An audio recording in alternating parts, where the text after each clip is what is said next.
Assalamualaikum warahmatullahi wabarakatuh. Saya Yusrina, program studi Hukum Ekonomi Syariah semester 7A.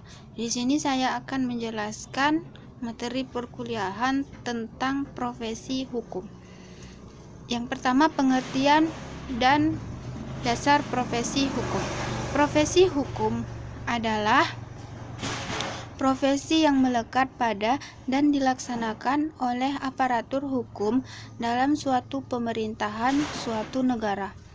Profesi hukum adalah profesi untuk mewujudkan ketertiban, berkeadilan yang menjalankan manusia, yang memungkinkan manusia dapat menjalani kehidupannya secara wajar.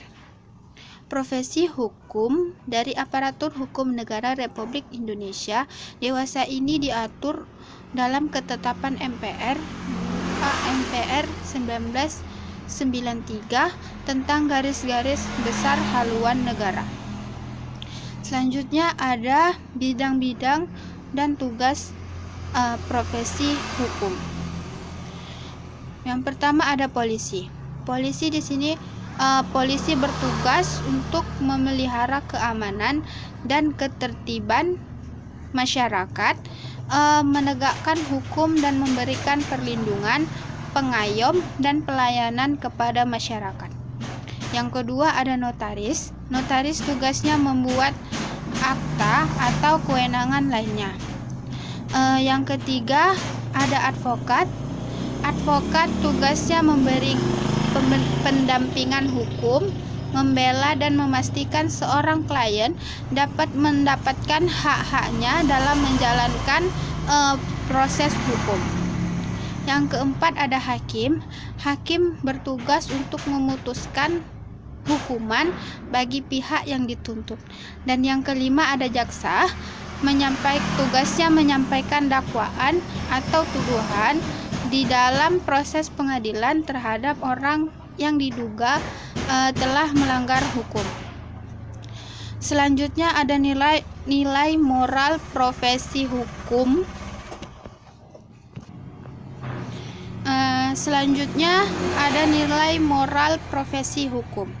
Nilai moral profesi hukum yang pertama itu ada kejujuran.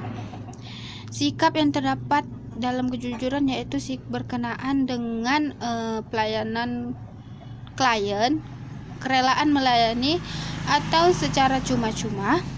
Sikap wajar berkenaan dengan perbuatan yang tidak berlebihan, tidak otoriter, tidak kasar, tidak menindas, tidak memeras dan tidak sok kuasa. Yang kedua ada otentik. Otentik adalah menghayati dan menunjukkan diri sendiri sesuai dengan keasliannya atau kepribadian yang sebenarnya. Yang ketiga adalah bertanggung jawab. Bertanggung jawab yaitu bertindak secara proporsional, kesediaan memberikan laporan pertanggungjawaban. Yang keempat ada kemandirian moral. Kemandirian moral yaitu tidak mudah terpengaruh atau tidak mudah mengikuti pandangan moral yang terjadi di sekitarnya, melainkan membentuk penilaian dan mempunyai pendirian sendiri.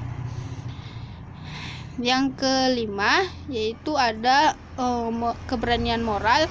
Keberanian moral yaitu kesetiaan terhadap suara hati nurani yang menyatakan kesediaan menanggung resiko konflik. Yang terakhir ada sikap yang harus dimiliki oleh pengemban profesi hukum. Pengemban profesi hukum harus bekerja secara profesional dan fungsional. Memiliki ketelitian, kehati-hatian, ketekunan, kritis, dan pengabdian yang tinggi. Sekian yang dapat saya sampaikan. Assalamualaikum warahmatullahi wabarakatuh.